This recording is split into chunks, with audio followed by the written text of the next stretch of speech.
Hello అండి, అందరికీ నమస్తే. Good morning. నేను మీ శ్రీనివాస్ని. ఈనాడు, ఆంధ్రజ్యోతి, సాక్షి ఈ మూడు పత్రికల్లో వచ్చిన కీలకమైన వార్తాంశాలన్నీ కూడా మనం ఈ వీడియోలో అనలైజ్ చేస్తాను. చివరి వరకు చూడండి. మీ మిత్రులందరికీ వీడియో లింక్ షేర్ చేయండి. మీ కాంటాక్ట్లో ఉన్న వాళ్ళకి, ఈ న్యూస్ ఇంట్రెస్ట్ ఉన్న వాళ్ళకి, ఈ రాజకీయాలు, కరెంట్ అఫైర్స్ న్యూస్ ఇంట్రెస్ట్ ఉన్న వాళ్ళందరికీ కూడా వీడియో లింక్ షేర్ చేసి మన ఛానల్ గురించి చెప్పి సబ్స్క్రైబ్ చేసుకోమని చెప్పండి. అలాగే ప్రతి ఒక్కరు లైక్ చేయండి. మీ ప్రతి లైక్ ఇంపార్టెంటే. అంటే ఈరోజు సండే కదా, అందుకని కాస్త లేట్ అయింది. సండే అయినా ఈ దారుణం, ఈ ఘోరం అసలు ఎంత నిర్లక్ష్యం కనిపిస్తుందంటే, మెట్లు దాదాపుగా ఒక 12 అడుగులు పొడవు ఉంటుంది. మెట్లు వైశాల్యం ఉంటాయి. వెళ్ళేది అటే, వచ్చేది అటే. ఫస్ట్ ఫ్లోర్లో ఆలయం ఉంటుంది. ఇలాగే వెళ్ళాలి, ఇలాగే రావాలి. వేలాది మంది భక్తులు. ఆ విపరీతమైన తోపులాట మధ్య ఆ పక్కన సైడ్ ఉన్న రైలింగ్ ఊడిపోయింది. రైలింగ్ ఊడిపోవడంతో తోపులాటలు జరిగి భక్తులు కింద పడిపోయారు. పడిపోయి వాళ్ళ మీద ఒక్కొక్కరు అలా పడిపోయి చనిపోయారు. ఇదిగో అది ఘటన. 9 మంది చనిపోయారు, 25 మందికి గాయాలు. ఇంకా ఈ ఘటన గురించి ఎంత చెప్తాం, ఏం చెప్తాం? ఈ విషాదం గురించి మాటలకు అందని విషాదం, ఊహించిన విషాదం.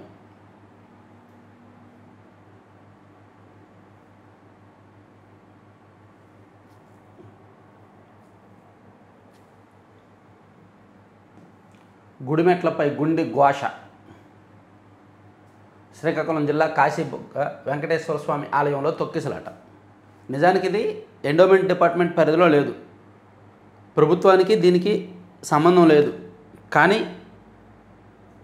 వేల మంది పోగవుతున్నప్పుడు అక్కడ పోలీసు బంద్. ఇప్పుడు ఒక 5,000 మందితో ఎవరైనా పొలిటీషియన్ మీటింగ్ పెట్టారు అనుకోండి, అక్కడ ఖచ్చితంగా పోలీసులు కాపలా ఉంటారు కదా. ఒక 5,000 మందితో నాన్ పొలిటికల్ ఎవరైనా సరే మీటింగ్ పెట్టినా ఖచ్చితంగా పోలీసులు కాపలా ఉంటారు కదా. మరి ఇక్కడ 10,000 మందికి పైగా వస్తున్నప్పుడు పోలీసులకు ముందస్తు సమాచారం ఇవ్వాలి. ఆలయ నిర్వాహకుల వెర్షన్ ఏంటంటే, మా గుడికి 1,500 2,000 మందే వస్తుంటారు. సో ఈరోజు మహా పెరిగితే ఒక 1000 మంది పెరుగుతారేమో అనుకున్నాము, కానీ ఇంత భారీగా వస్తారని మేము ఊహించలేదు. అందుకే పోలీసులకు ముందస్తు సమాచారం ఇవ్వలేదు. అందుకే దానికి తగిన బ్యారికేడ్లు ఏర్పాటు చేయలేదు అని చెప్తున్నారు. చాలా సింపుల్గా చెప్తున్నారు. ఇంతమంది వస్తారని ఊహించలేదని చెప్తున్నారు. శ్రీకాకుళం జిల్లాలో ఘోర విషాదం జరిగింది. కాశీబుగ్గలోని వెంకటేశ్వర స్వామి ఆలయంలో జరిగిన తొక్కిసలాట్లో 9 మంది మరణించగా 25 మంది తీవ్రంగా గాయపడ్డారు. మృతుల్లో 8 మంది మహిళలు, ఓ బాలుడు ఉన్నారు. కార్తీక ఏకాదశి సందర్భంగా స్వామి దర్శనానికి భక్తులు పోటెత్తడంతో ఉదయం నుంచి ఆలయం కిటకిటలాడింది. భక్తులు అంతా ఒకేసారి ఆలయంలోకి ప్రవేశించే క్రమంలో ఉదయం 11:45 తోపులాట జరిగి అది తొక్కిసలాటకి దారితీసింది. ఇదిగోండి, ఇవే మెట్లు. తొక్కిసలాట జరిగింది ఈ మెట్లపైనే. వెళ్ళేది వచ్చేది ఒకే మార్గం. పైన ఏమో స్వామివారు ఉంటారు. ఇదిగోండి, ఈ రైలింగ్ ఉంది చూసారా, ఈ సైడ్ రైలింగ్ ఉంది చూసారా, ఇలా భక్తులు వస్తుంటారు, ఇలా వెళ్తుంటారు. ఈ సైడ్ రైలింగ్ ఉంది చూసారు కదా, ఈ రైలింగ్ ఊడిపోయిందనమాట. తోపులాట జరిగి ఆ తోపులాట ప్రెజర్, ఒత్తిడి కారణంగా బరువు జనాలు దీని మీద పడడం వల్ల ఈ రైలింగ్ ఊడిపోయింది. ఊడిపోవడంతో భక్తులందరూ కూడా ఇలా పక్కకి కిందకు పడిపోయారు. పడిపోయి ఒకరి మీద ఒకరు పడిపోవడంతో నలిగిపోయి చనిపోయారు. పెద్ద ఎత్తున భక్తులు రావడంతోనే దుర్ఘటన. మృతుల కుటుంబాలకు కేంద్ర రాష్ట్ర ప్రభుత్వాలు కలిపి 17 లక్షల చొప్పున ఆర్థిక సాయం. తీవ్రంగా గాయపడిన ఒక్కొక్కరికి 3.5 లక్షలు. ప్రైవేట్ ఆలయాలపై నిరంతర పర్యవేక్షణ. తొక్కిసలాట ప్రాంతాన్ని పరిశీలించిన మంత్రి నారా లోకేష్ గారు ఇమీడియట్గా ఘటనా స్థలానికి వెళ్ళారు. హాస్పిటల్కి వెళ్ళారు, వాళ్ళని పరామర్శించారు, ఘటన మీద రివ్యూ చేశారు. సో పవన్ కళ్యాణ్ గారు బాధితులను ప్రభుత్వం ఆదుకుంటోంది, ఉప ముఖ్యమంత్రి పవన్ కళ్యాణ్ అని ఆయన కూడా ఇమీడియట్గా రెస్పాండ్ అయ్యారు. అయితే ఏదైనా సరే ఇది ప్రభుత్వానికి సంబంధం లేదు అని చెప్పలేము. ఆలయం ప్రభుత్వ కంట్రోల్లో లేదు కాబట్టి, దేవాదాయ శాఖ కంట్రోల్లో లేదు కాబట్టి ప్రభుత్వానికి కొన్ని పరిమితులు ఉంటాయి. అలాగని అక్కడ జరిగిన ఘటన మన రాష్ట్రంలో జరిగింది కాబట్టి ఇప్పుడు ప్రైవేట్ బస్సు అయినా, ప్రైవేట్ ఫంక్షన్ అయినా, ప్రైవేట్ స్కూల్ అయినా, ఎక్కడ ఏం జరిగినా సరే అంతిమంగా ప్రభుత్వం మీదకి వస్తుంది కాబట్టి దీనికి కూడా ప్రభుత్వమే బాధ్యత వహించాల్సి ఉంటుంది. ప్రభుత్వమే సమాధానం చెప్పాల్సి కూడా ఉంటుంది. ఎందుకంటే విపక్షాలు, మీడియా ఊరుకోవు. ఇదిగోండి, సాక్షిలో చూడండి ఎలా రాశారు. దేవుడా మరో ఘోరం. మొన్న తిరుపతి, నిన్న సింహాచలం. ఈ రెండిటికి ప్రభుత్వ నిర్లక్ష్యమే. తిరుపతిలో జరిగిన దానికి, సింహాచలంలో జరిగిన దానికి 100% ప్రభుత్వ వైఫల్యమే, ప్రభుత్వ నిర్లక్ష్యమే కారణం. నేడు శ్రీకాకుళం జిల్లా కాశీబుగ్గ వెంకటేశ్వర స్వామి ఆలయం ఇది మాత్రం ప్రభుత్వానికి సంబంధం లేదు. కానీ బాధ్యత ప్రభుత్వానిదే అంటాను నేను. ఆలయానికి పోటెత్తిన భక్తులు ఒక్క పోలీసును బందోబస్తుకు పంపను. ఇక్కడ పోలీసును బందోబస్తుకు పంపలేదు అంటే స్థానిక పోలీసులకు సమాచారం ఉండాలి. అరే, ఇక్కడ ఒక వెంకటేశ్వర స్వామి గుడి కొత్తగా కట్టారు, అక్కడికి వేలాది మంది భక్తులు వస్తారు, మనం జాగ్రత్తగా చూసుకోవాలని అక్కడ సిఐఓ, అక్కడ డిఎస్పీనో, పోలీసులో ముందు రోజు రివ్యూ చేసుకోవాలి. అలా రివ్యూ చేయాలంటే వాళ్ళకి ఆ టెంపుల్ నుంచి ఒక వినతి రావాలి. అయ్యా, మా టెంపుల్కి ఇదిగో పలానా రోజు కార్తీక శనివారం శుద్ధ ఏకాదశి, వేలాది మంది భక్తులు వస్తారు, కనీసం కొంతమందిని బందోబస్తుకు పంపించండి అయ్యా అంటే కనీసం వాళ్ళకు ముగ్గురునో నలుగురినో పంపిస్తే అప్పుడు జనం తాకిడి పెరిగితే, సార్ ఇక్కడ జనం తాకిడి పెరుగుతున్నారు, ఇంకా మెన్ కావాలి అని వాళ్ళు పోలీసులు ఉన్నతాధికారులకు సమాచారం ఇస్తే మరో 10 మందినో 20 మందినో పంపిస్తే కంట్రోల్ చేసేవాళ్ళేమో. అదేం జరగలేదు. ఓవైపు వంగిపోయిన రైలింగు, పడిపోయిన భక్తులు, అరుపులు, కేకలు, ఆర్తనాదాలతో ఏం జరుగుతుందో అర్థం కాని పరిస్థితి. ప్రాణభయంతో పైనున్న వారి కిందికి పడిపోయిన వారి పైనుంచి తొక్కుకుంటూ వచ్చిన వైనం. ఫలితంగా ఊపిరాడక ప్రాణాలు విడిచిన భక్తులు. వైఎస్ఆర్సీపీ నేతలు ఇతరులు సిపిఆర్ చేయడంతో కొందరికి తప్పిన ప్రాణాపాయం. ఘోర ఘటనపై మంత్రి అచ్చెన్నాయుడు, ఎమ్మెల్యే శిరీషను నిలదీసిన బాధితులు. ముమ్మాటికి ప్రభుత్వ వైఫల్యమే. కాశీబుగ్గ ఆలయంలో తొక్కిసలాటపై వైఎస్ జగన్.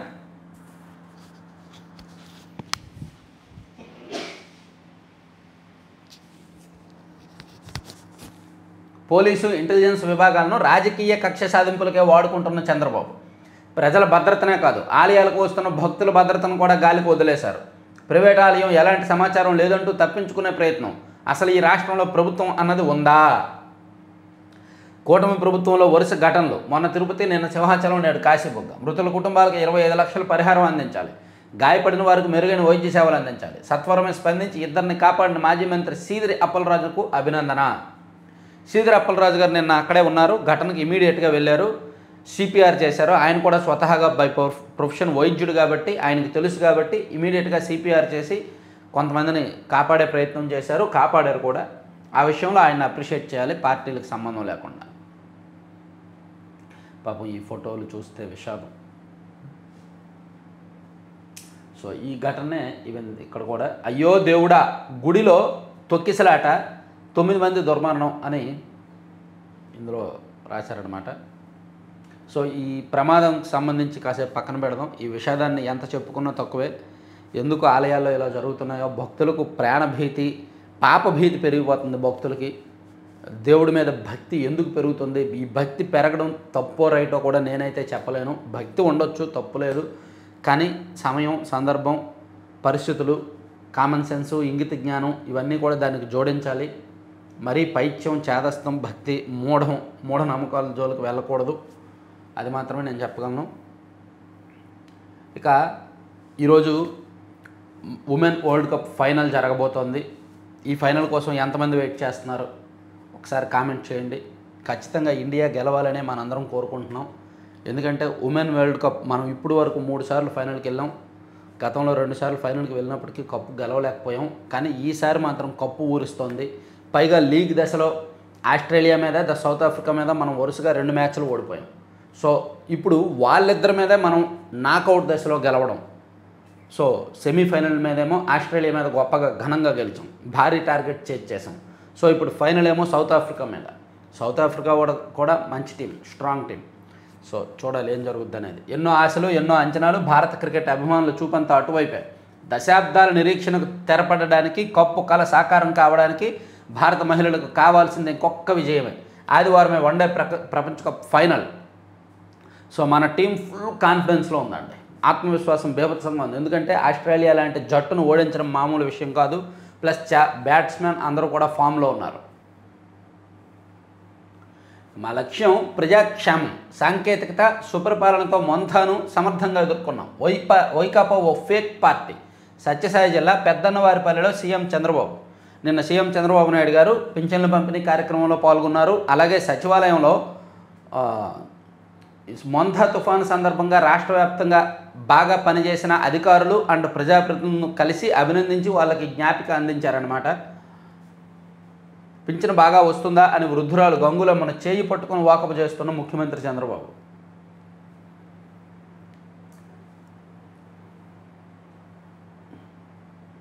వాళ్ళది రక్తపాతం, మాది జలపాతం. సుపరిపాలనకు సహకరించండి. 5 ఏళ్ల విధ్వంసకర పాలన గాడిలో పెడుతున్నాం, దేన్నైనా వాయిదా వేస్తా, పెన్షన్లను మాత్రం ఆపనం. వైసీపీ ఓ ఫేక్ పార్టీ, తప్పు చేసిన వాళ్ళు తప్పించుకోలేరు. టెక్నాలజీ సాయంతో తుఫాను ఎదుర్కొన్నాం. నాడు టెలికాం విప్లవం తెచ్చా, నేడు నాది ఏఐ బాట. రాష్ట్రానికి 10 లక్షల కోట్ల పెట్టుబడులు. రాయలసీమకు రాబోయే కాలంలో మరిన్ని కంపెనీలు. సత్యసాయి ఉత్సవాలు ఘనంగా జరిపిస్తాం. సత్యసాయిలో పెద్దన్నవారిపల్లి ప్రజావేదికలో సీఎం. లబ్ధిదారుల ఇళ్లకు వెళ్ళి స్వయంగా పింఛన్ల పంపిణీ అని ఇచ్చారు. అలాగే 137 మందికి మెమెంటోలు, ప్రశంసా పత్రాలు ఇచ్చారు. తుఫాను సందర్భంలో బాగా పనిచేసిన వాళ్ళని కలిసి పనిచేసి కష్టాన్ని ఎదుర్కొన్నాం. ఇదే స్ఫూర్తితో విపత్తులను ఎదుర్కొన్నాం. అధికారులు, ప్రజాప్రతినిధుల పనితీరు అద్భుతం. సాంకేతికతను వినియోగించి మొంతా నష్టాన్ని తగ్గించాం. తుఫాను ఫైటర్లందరికీ ధన్యవాదాలు చంద్రబాబు అని అది కూడా చూడొచ్చు.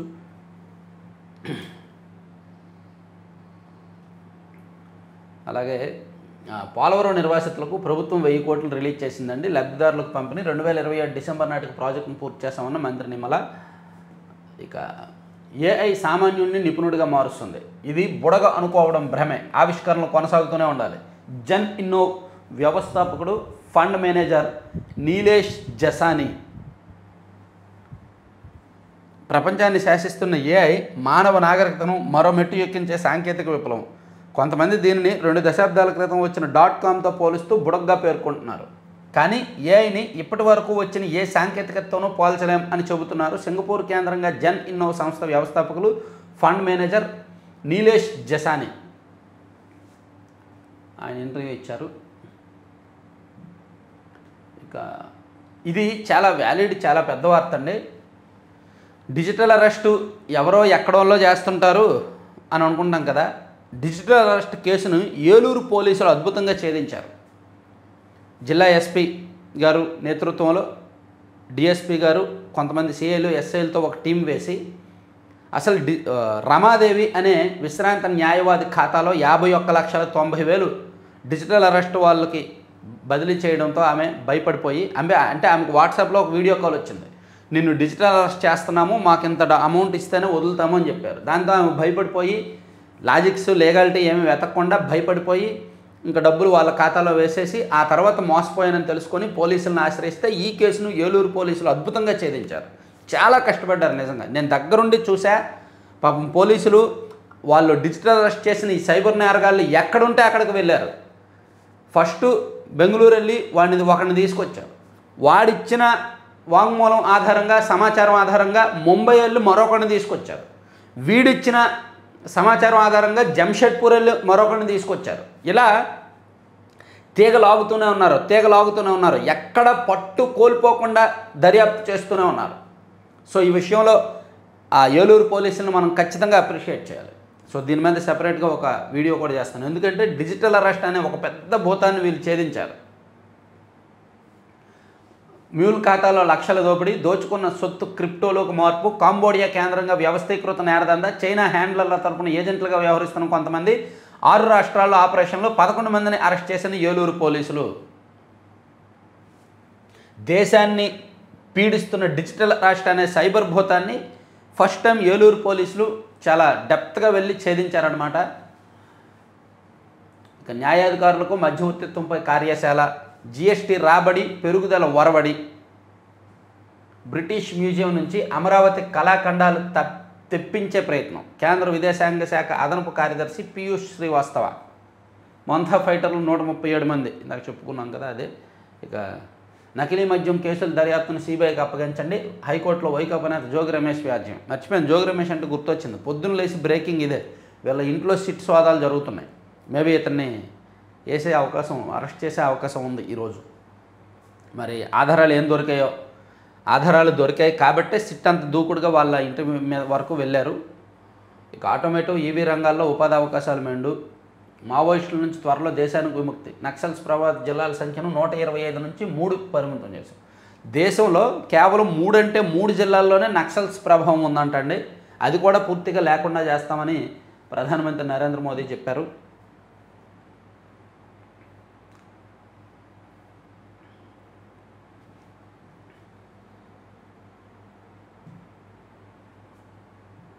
ఈరోజు ఆలస్యమైన ఏమనుకోవద్దు, ఆదివారం కదా. మరింత చేరువగా జేఈఈ మెయిన్. ఈసారి భారీగా పెరిగిన పరీక్ష నిర్వహణ ప్రాంతాలు ఏపీలో 8 చోట్ల, తెలంగాణలో 3 ప్రాంతాల్లో కొత్తగా ఏర్పాటు. దరఖాస్తు ప్రక్రియకి ఈ నెల 27 వరకు తుదిగడు. ఓకే. నా కుటుంబమే లక్ష్యంగా క్రిమినల్ కేసులు, రాజ్యాంగం విలువలు కాపాడి న్యాయమూర్తులకు వేధింపులు. సో వైఎస్ఆర్ కాంగ్రెస్ పార్టీ ప్రభుత్వం అధికారంలో ఉన్నప్పుడు అమరావతిని చంపేసే క్రమంలో, అమరావతి రైతుల మనోభావాలను కించపరిచే క్రమంలో, అవమానించే క్రమంలో, అమరావతికి మద్దతుగా ఉన్న న్యాయ వ్యవస్థను కూడా ఒక రకంగా దించడానికి, లొంగ తీసుకోవడానికి గత ప్రభుత్వం చేసిన ప్రయత్నాలు మనందరికీ తెలుసు. ఈ క్రమంలోనే జస్టిస్ ఎన్వి రమణ గారి కుటుంబ సభ్యుల మీద కూడా కేసులు పెట్టారు. వీళ్ళు అక్రమంగా భూములు లబ్ధి పొందారని, ఇన్సైడర్ ట్రేడింగ్ చేశారని, అదని ఇదని ఎన్వి రమణ గారి కుటుంబాన్ని ఏ విధంగా వేధించారు అనేది ఆయన నిన్న చెప్పారు. నా కుటుంబాన్ని లక్ష్యంగా చేసుకొని క్రిమినల్ కేసులు పెట్టారు, నాపై ఒత్తిడి తీసుకురావడానికి అలా చేశారని మీ అందరికీ తెలుసు. నన్నే కాదు, రైతుల పక్షాన మాట్లాడిన వారందరినీ భయపెట్టే ప్రయత్నం చేశారు. ఆ సమయంలో రాజ్యాంగ విలువలు కాపాడిన న్యాయమూర్తులకు బదిలీలు, ఒత్తిళ్లు, వేధింపులు ఎదురయ్యాయి. సో ఈ జస్టిస్ ఎన్వి రమణ గారి కుటుంబాన్ని గత ప్రభుత్వం ఏ విధంగా టార్గెట్ చేసింది అనేది మొత్తం ఆయన చెప్పుకొచ్చారనమాట. అమరావతి రైతుల ధైర్యానికి నా సెల్యూట్. ఖచ్చితమైన సమాచారం పొందడం కష్టం, సవాళ్ళకు ఎదురొడ్డ. ఇలా ఈ అంశాన్ని కవర్ చేశారు. తర్వాత నేడు పిఎస్ఎల్వి M5 రాకెట్ ప్రయోగం.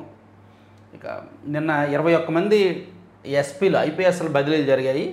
దీనిలో కొంతమంది నిరీక్షణలో ఉన్నారు చూసారా, ఈ గవర్నమెంట్ వచ్చాక పోస్టింగ్స్ ఇవ్వలేదు కొంతమంది ఐపీఎస్లకి, వాళ్ళకు కూడా నిన్న పోస్టింగ్ ఇచ్చారు. వాళ్ళలో కొంతమందికి ఇచ్చారు.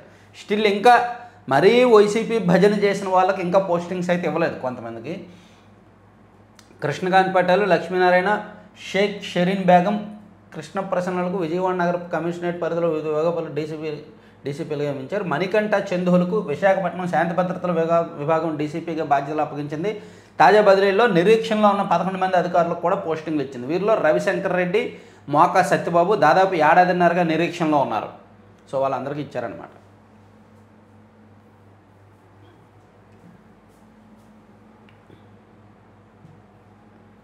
ఇవి ఈనాడులో అంశాలు. ఆల్మోస్ట్ మిగిలినవి కూడా మనం కవర్ చేసాంలే. ఇదిగోండి ఇక్కడ చూడొచ్చు. నష్టపరిహారం కావాలంటే మీ ధాన్యం కొనం, మిల్లర్లకు నచ్చితే వాళ్ళు ఇచ్చే రేటుకు అమ్ముకోండి అంటూ ఉచిత సలహాలు. తుఫాను బాధిత రైతులకు తెగేసి చెబుతున్న కూటమి ప్రభుత్వం. మిగిలిన ధాన్యం కొనుగోలుకు సంచులు కూడా ఇవ్వలేం, రంగు మారినా మొలకలు వచ్చినా కొనే ప్రసక్తి లేదు. ఇవి మరీ రాస్తారు. ఈ విడ్డూరాలు రాయడం ఏంటి, రెచ్చగొట్టే రాతలేంటి? కులాలని రెచ్చగొట్టాలి, వర్గాలను రెచ్చగొట్టాలి, మహిళల్ని రెచ్చగొట్టాలి, రైతులను రెచ్చగొట్టాలి. ఆ రెచ్చగొట్టి మంట పెట్టి ఆ మంట కాసుకొని రాజకీయం చేయాలి. అదేగా మన పార్టీ విధానం.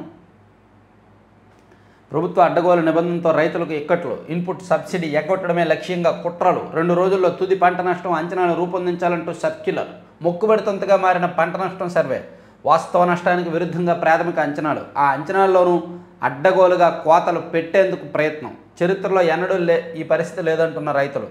తాము కష్టాల్లో ఉంటే గాలి వదిలేసి చంద్రబాబు లండన్ పర్యటనకు వెళ్ళడం ఏమిటని అన్నదాతల నిలదీత అని ఒక వార్త రాశారు. సో రైతులకి ధాన్యం కొనట్లేదు, ఇబ్బంది పెడుతున్నారని. ఇది ఎంతవరకు వాస్తవం అనేది రైతులకు తెలుసు. తర్వాత ఉచిత పంటల బీమాతో రైతులకు శ్రీరామ రక్ష, అది రద్దు చేయడం బెటర్ మేనేజ్మెంట్ అవుతుందా బాబు? వైఎస్ఆర్సీపీ అధ్యక్షుడు జగన్మోహన్ రెడ్డి ధ్వజం.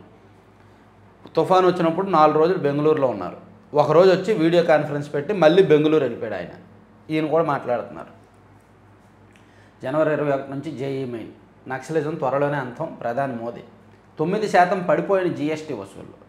ఇదేంటి జీఎస్టీ వసూళ్లు మన రాష్ట్రంలో పెరిగాయి కదా, అక్టోబర్లో పెరిగాయి కదా, 7.9% జీఎస్టీ పెరిగాయమ్మా. తెలీదా నీకు? 9% పడిపోలా, జీఎస్టీ పెరిగింది వసూలు. చెప్తాను నీకు లెక్కలతో సహా చెప్తా.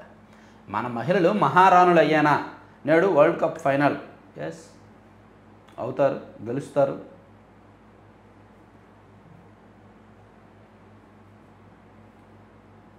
ఈ ఘోరాన్ని లోపల వేశారు.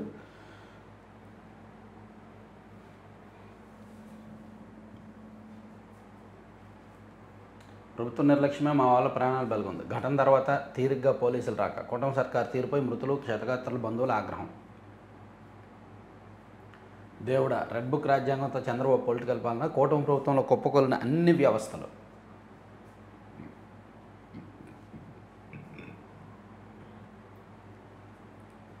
నష్టపరిహారం కావాలంటే మీ ధాన్యం కొనమని ఇది చెప్తున్నారు. ఉచిత పంటల బీమాతో రైతులకు శ్రీరామ రక్ష. ఫస్ట్ పేజీ వేసి మళ్ళీ ఇస్తారంటావు. కొట్టి శ్రీరాములు వద్దులే, వెళ్ళిపో. నిన్ను చదవలేం, భరించలేం, మేము ఎక్కువసేపు తట్టుకోలేము. నేను వెళ్ళిపో. ఏంటిది కొత్త పలుకు? నార్సిసిస్టిక్ జగన్ రెడ్డి ప్రవర్తన చూసిన వారికి వింతగా ఉంటుంది. దాన్ని లోతుగా అధ్యయనం చేస్తే నార్సిసిస్టిక్ డిజార్డర్ అనే మానసిక సమస్యతో బాధపడుతున్నట్టు స్పష్టమవుతోంది. అంతర్జాతీయంగా పేరొందిన అమెరికాలోని మయో క్లినిక్ ఈ వ్యాధితో ఉన్నవారిలో కనిపించే లక్షణాలను స్పష్టంగా నిర్వహించింది. నిన్నగాక మొన్న వైద్య కళాశాలకు పీపీపీ మోడల్ను నిర్మించాలని ప్రభుత్వ నిర్ణయాన్ని విమర్శిస్తూ అధికారంలో ఉన్నప్పుడు తాము నిర్మించిన వైద్య కళాశాల భవనాలను చూసిన వారంతా ఆహా అని మెచ్చుకోవాలని, తనకు శాలువా కప్పి సత్కరించాలని చెప్పుకొచ్చారు. ఇది కూడా సదరు మానసిక సమస్యతో బాధపడుతున్న వారిలో కలిగే భావనే. జగన్ రెడ్డి అధికారంలో ఉన్నప్పుడు ఒక్కసారే ప్రకృతి విపత్తు సంభవించింది. అప్పుడు ఆయన పెద్దగా హైరాణ పడలేదు. నేను ప్రార్థన బాగా చేస్తాను, అయినా ప్రకృతి వైపరీత్యాలు సంభవిస్తే మనం ఏం చేయగలం, జరిగేదేదో జరుగుతుంది అని నిర్వేదంగా వ్యాఖ్యానించారు.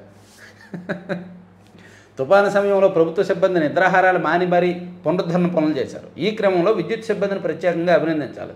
ప్రజాభిప్రాయం ఎలా ఉండగా ముఖ్యమంత్రిని విమర్శించడం, ప్రకృతి విపత్తుకు చంద్రబాబే కారణం అనడం, జగన్ నిందించడం వింతగా ఉంది అని జగన్మోహన్ రెడ్డి గారికి ఒక మానసిక రోగం ఉందని ఏబిఎన్ ఆర్కే గారు సర్టిఫికేట్ ఇచ్చి ఫైనల్గా తేల్చేశారు. అఫ్కోర్స్ ఎప్పటి నుంచో అంటున్నారులే అందరూ, సోషల్ మీడియాలో ట్రోల్స్ కూడా చేస్తారు. ఏది లండన్ వెళ్ళి మందులు వేసుకోవాలని అదని కానీ ఏమో అదంతా ఎంతవరకు నిజమో మనకు తెలియదులే. కానీ ఇక మిట్టల్ స్టీల్కు లైన్ క్లియర్. కర్మాగార నిర్మాణానికి అటవీ పర్యావరణ అనుమతులు వచ్చాయండి. నక్కపల్లిలో 1,50,000 కోట్ల భారీ steel plant, Visakha steel plant పక్కనే మరో భారీ ఉక్కు కర్మాగారం. నెమ్మదిగా దాన్ని మూసేస్తారులే. లోకేష్ చొరవ, మోదీ సహకారంతో సాకారం. ఈ నెల 14న పెట్టుబడులు భాగస్వామ్య సదస్సు తొలి రోజే భూమి పూజ. మంచిది. 21 మంది ఐపీఎస్లు బదిలీ చెప్పుకున్నాము. షార్లో భారీ ప్రయోగం. 4,410 కిలోల అత్యంత బరువైన CMS-3 ఉపగ్రహం నేడు కక్షలోకి. బాహుబలి రాకెట్ ద్వారా చేర్చనున్న ఇస్రో. మెరుగుపడనున్న డిజిటల్ కనెక్టివిటీ సేవలు. నేటి సాయంత్రం 5.26 గంటలకు ప్రయోగం. శ్రీహరికోటలో మొదలైన కౌంట్ డౌన్. బాగుంది. పన్నులు తగ్గిన పెరిగిన జీఎస్టీ వసూలు. అక్టోబర్లో పెరిగిన జీఎస్టీ కలిసి వచ్చిన దసరా దీపావళి. నికర జీఎస్టీ 3,021 కోట్లు, గత ఏడాది కంటే 8.77 కోట్లు ఎక్కువ. ఇదిగోండి, జీఎస్టీ పెరిగింది అక్టోబర్లో. మన రాష్ట్రంలో జీఎస్టీ పెరిగింది, వసూళ్లు పెరిగాయి. అయినా సరే సాక్షిలో మాత్రం తగ్గాయని రాశారు. ఎంత అబద్ధం రాస్తున్నారో చూడండి. కళ్ళెదురుగా ఉన్న లెక్కలను కూడా మాయం చేసి అబద్ధాలు రాసేస్తున్నారు. ఆ అబద్ధాలకు ఏదో ఒక పనికిమాలిన లాజిక్ ఒకటి పెడతారు. అబద్ధాలు చెప్పాలన్నా లాజిక్ ఉండాలి, నిజం చెప్పాలంటే అబద్ధాలు చెప్పాలంటే లాజిక్ ఉండాలి, ప్లస్ ఒక రూపం అక్కర్లా. అబద్ధానికి ఒక రూపం ఉండదు, నిజానికి ఒకటే ఒక రూపం ఉంటుంది. దానికి లాజిక్ ఉండదు, లీగాలిటీ ఉంటుంది. అది నిజం. అందుకే అబద్ధాలు చెప్పడం చాలా సులువు, నిజం చెప్పడం అవసరం, ఖచ్చితం. కానీ దాన్ని చెప్పరు అంతే. వ్యాన్స్ ఉషా బంధానికి బేటలు. అమెరికాలో పెద్ద ఎత్తున ఊహాగానాలు. ఉష క్రైస్తవంలోకి రావాలంటే ఇటీవల జేడీ వాన్స్ వ్యాఖ్యలు. అదే వేదికపై ఎరికా కిర్క్తో గాఢాలింగనం. కేరళకు మరో ఖ్యాతి. అత్యంత పేదరికాన్ని రూపుమాపిన రాష్ట్రంగా రికార్డు. అసెంబ్లీలో సీఎం విజయన్ ప్రకటన. అత్యంత పేదరికాన్ని రూపుమాపిన రాష్ట్రం అంట. ఇక నా కుటుంబాన్ని టార్గెట్ చేశారు, ఇందాక చెప్పుకున్నాం. ఎగిరే కారును తెచ్చేస్తున్నా, ఈ ఏడాదిలోనే డెమో చూపిస్తా. టెస్లా సీఈఓ ఎలాన్ మస్క్ ప్రకటన. ఎగిరే కారు రాబోతుందంటండి, ఈ సంవత్సరంలోనే డెమో వస్తుందంటండి ఎలాన్ మస్క్ చెప్పారు. ఇక సెకండ్ పేజ్కి వెళ్దాం. పన్నులు తగ్గిన పెరిగిన వసూళ్లు. రాష్ట్రంలో జీఎస్టీ వసూళ్లు 3,021 కోట్లకు పెరిగి జీఎస్టీ 2.0 వల్ల ఏడాదికి 8,000 కోట్ల నష్టం వస్తుందని ప్రభుత్వం అంచనా వేసింది. అసెంబ్లీలో ఒక ప్రకటించి, కానీ అంచనాలు తారుమారయ్యాయి. పోలవరంలో పండగ. నిర్వాసితులకు నిధుల జమ మొదలు. ప్రాజెక్టు పూర్తికి ముందే పునరావాసం. దుర్గగుడిలోకి వైసీపీ ఎమ్మెల్సీ అనంతబాబుకి రాచి మర్యాదలు. మరి అవి జరుగుతాయి. విజయవాడ కనకదుర్గమ్మ గుడిలో డబ్బులు ఇస్తే ఏమైనా జరుగుతాయి. ఒక 500 ఇస్తే చాలు, వీఐపీ దర్శనాలు ఇచ్చేస్తారు. దళారులు ఉంటారు అక్కడ, బ్రోకర్లు ఉంటారు బోల్డ్ మంది. డబ్బులు ఇస్తే ఏమైనా చేస్తారు. ఆ గుడి బయటే ఉంటారు, గుడి లోపల ఉంటారు. వెళ్ళిన సామాన్యుల్ని, ఇదిగో నీకు బ్రేక్ దర్శనం కావాలా, నీకు వీఐపీ దర్శనం కావాలా అని చెప్పి 500 తీసుకుంటారనమాట. తీసుకొని లోపలికి అడ్డంగా మధ్యలోంచి లోపలికి తీసుకెళ్ళిపోయి ఏదో ఒక గేట్ తీసి పంపించేస్తారు. సో అనంతబాబుకి నిన్న రాచి మర్యాదలతో దర్శనం ఇప్పించారంట. సో ఇది 3 పత్రికల్లో ఉన్న వార్తాంశాలు. చివరి వరకు చూసిన ప్రతి ఒక్కరికి కూడా ధన్యవాదాలు. లైక్ చేయండి, షేర్ చేయండి. మీ లైక్ ఇంపార్టెంట్. అలాగే నేను నిన్న మీకు చెప్పాను, నేను వైద్యం కోసం కేరళ వెళ్ళబోతున్నాను అని. సో అది రేపు కానీ ఎల్లుండి కానీ నేను వెళ్తున్నాను. మీరు అన్నట్టు మీ అందరి అభిప్రాయం మేరకు ల్యాప్టాప్ తీసుకువెళ్తున్నాను, కెమెరా తీసుకువెళ్తున్నాను. మ్యాక్సిమం అక్కడ నుంచే వీడియోస్ అన్నీ అక్కడ నుంచే చేస్తాను. మరి అక్కడ నెట్ ఎలా ఉంటుంది, ఎంత స్పీడ్ ఉంటుంది, మన అవసరానికి మనకేంటంటే బ్రాడ్బ్యాండ్ వాడతాం. మనం ఈ news paper analysis file 10 GB వస్తుంది. దాన్ని ప్రీమియర్ ప్రో రెండరింగ్ పెట్టిన తర్వాత 4 GB 4.5 GB వరకు వస్తుంది. సో దాన్ని అప్లోడ్ చేయడానికి నాకు broadband speed, high speed internet వాడతాను కాబట్టి 150 Mbps లైన్ ఇంటర్నెట్ వాడతాను కాబట్టి 20 minutesలో అప్లోడ్ అవుతుంది. కానీ అక్కడ ఇంత స్పీడ్ బ్రాడ్బ్యాండ్లు ఉండకపోవచ్చు, హాస్పిటల్ కాబట్టి. కానీ మ్యాక్సిమం ట్రై చేస్తాను. అందుకని లేట్ అయినా ఏమీ అనుకోవద్దు. రాబోయే 25 రోజులు కూడా news paper analysis video post చేయడం లేట్ అయినా సరే ఎవ్వరూ అన్యదా భావించొద్దు. ఆ తర్వాత మరింత వేగంతో దూసుకొస్తాము, మరింత అద్భుతమైన కంటెంట్తో దూసుకొస్తాను నా సమస్య తీరిన తర్వాత. అలాగే మ్యాగజైన్కి సంబంధించిన ప్రయత్నాలు, ప్రీ ప్లానింగ్స్ అన్నీ కూడా రెడీ అవుతున్నాయి. మ్యాగజైన్ లాంచింగ్కి సంబంధించి కూడా ఎక్కడ ఏం వేడుక నిర్వహిస్తాము, విశాఖపట్నంలో ఏంటి, బెంగళూరులో ఏంటి, మనం సబ్స్క్రైబర్స్ని ఎలా కలుస్తాము అనేది కూడా మొత్తం నేను అప్పుడు చెప్తా. డిసెంబర్ నెలలో పూర్తిగా మ్యాగజైన్ పనుల్లోనే ఉంటానన్నమాట. Thank you very much.